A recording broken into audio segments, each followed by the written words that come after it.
It's our intention. Our intention is everything. Nothing happens on this planet without it. Not one single thing has ever been accomplished without intention.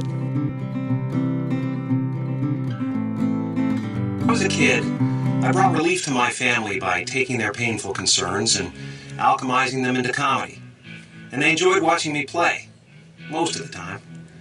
Later, my career in show business blossomed after I made the conscious decision to serve the audience what I thought they really needed to see. Someone who's carefree in the world and treats it all with a healthy dose of irreverence. Yes, that's how I meant to say it. Since very early in my memory, the real thrill in my life wasn't personal recognition as much as knowing that I could affect people in a positive way and have fun doing it. Before I had money, I used to write "Have a nice day" on $20 bills and leave them where I knew people in need would find them. I didn't wait around to see their smiles. I just was satisfied knowing that for one brief moment, I might feel a little bit lucky. As time passed, my interest in people's welfare has grown. But for me, living in this world will always be a game, the object of which is to create as much goodwill as possible. I realize now more than ever that the most valuable commodity in life is the feeling you get when you give. Compassion is the currency that leads to true wealth.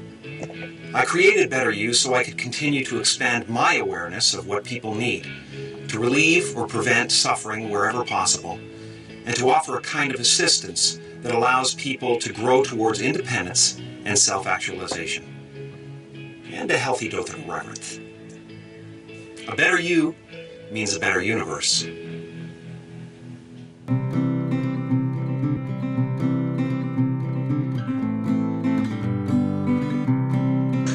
Obviously, you knew somewhere inside yourself that you were destined to be famous, because I think it's really a marvelous thing, that visualization thing you did. Do you all read about this or hear this? That you used to go up on Mulholland Drive and park every night and visualize seeing yourself as... Yeah, I would visualize, This is when you were broke and poor. You know, right, having directors interested in me and people that I respected saying, I like your work, or whatever that is. And I would visualize things coming to me that I wanted or whatever. This was in like 1987, 85? Yeah. And I had nothing at that time, so it was like, but it just made me feel better. It made me, at that time, all it really was for me was kind of making me feel better. I would drive home and think, well, I do have these things, and they're out there. I just don't have a hold of them yet, but they're out there. Okay, so you would get this from what, self-help books or whatever? Yeah, self-help section. Self-help section. They've renamed it the Jim Carrey wing.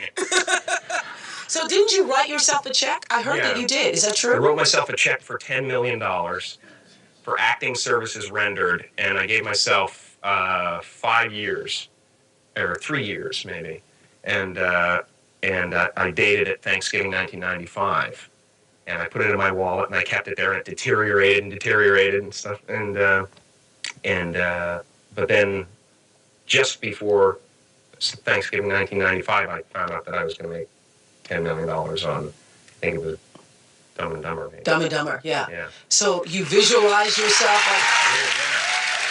like... Visualization works if you work hard. Yeah. Well, that's the thing. You can't just visualize and then, go eat a sandwich.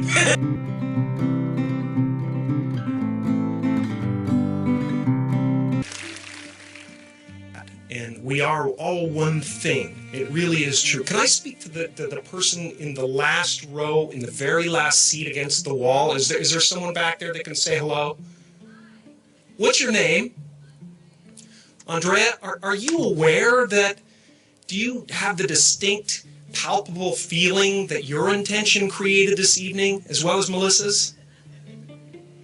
Do you understand that all of this entire event is happening inside you?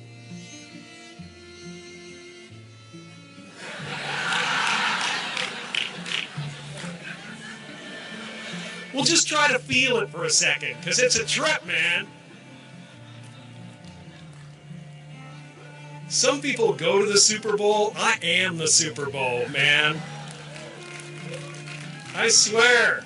My friends are all going, "Did you see that play? That was great." I'm like, yeah, but the energy coming out of me right now, man, is unbelievable.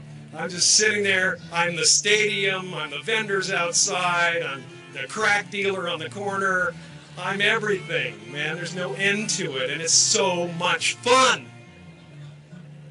It's so much fun. So I hope you can feel that, and I hope you understand that you are one of the creators of this evening, that your intentions and your desires created this evening as well.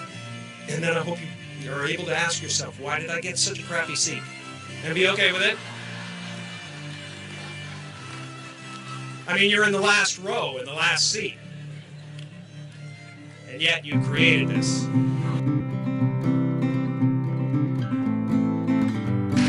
My soul is not contained within the limits of my body. My body is contained within the limitlessness of my soul. One unified field. One unified field of nothing, dancing for no particular reason, except maybe to comfort and entertain itself.